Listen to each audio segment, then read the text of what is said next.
E3, or Electronic Entertainment Expo, is an annual convention hosted by the Entertainment Software Association in Los Angeles, California in the US. E3 is regarded as the world's premier trade show for computer, video games and related products, and is also the largest convention hosted in Los Angeles. E3 took place from the 3rd to the 7th of June this year, and joining me from our bureau in Cape Town to share his experiences at this year's convention is Ramone Pickover, Category Manager for Games at Kalahari.com. Ramone, welcome.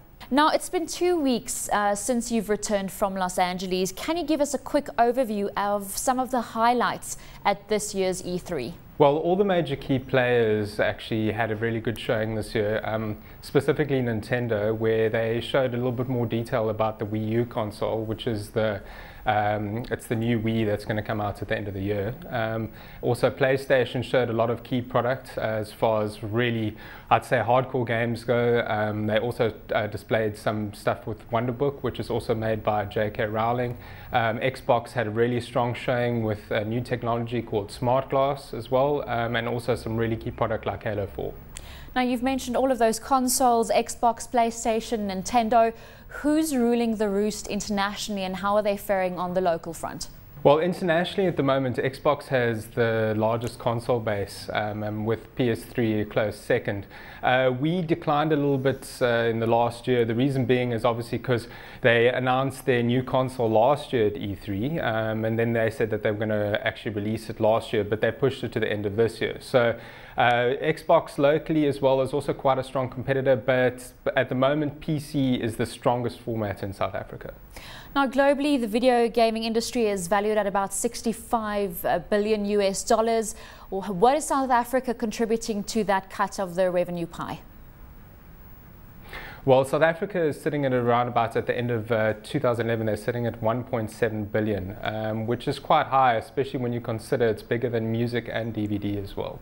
What's contributing to the success? Why are people in South Africa so interested in gaming? Well, I think that it's an interesting entertainment format where the games themselves have become a lot more like movies. They've really sort of increased the value of someone having a home entertainment console at home. It's a full entertainment device where you are the hero in the game or the story or whatever you're playing. Even when it comes to a casual game, I mean, it's something that you can keep on playing and you can continue to play. Whereas a DVD or music, you can listen. Well, okay, music not so much, but DVD you can watch it once or twice and that's about it. But games you can keep coming back to. Let's look at your average gamer in South Africa. Interestingly enough, I see that on your statistics that women are contributing to a lot of the sales on the Kalahari.com site. Are they buying for their boyfriends, or are they actually playing the games? Well, I think it's a mixture of both. You've probably got about a 50-50% split there, as well as mothers buying for their children.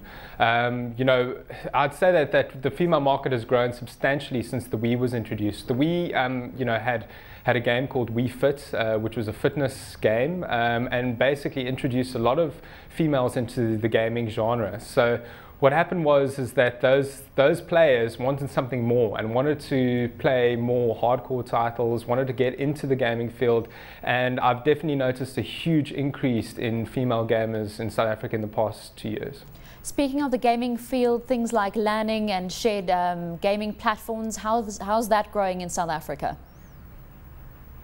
Well, I mean, you've got huge LAN events, specifically at the Rage Expo, which we will be taking part at. It's in October, from the 5th to the 7th of October.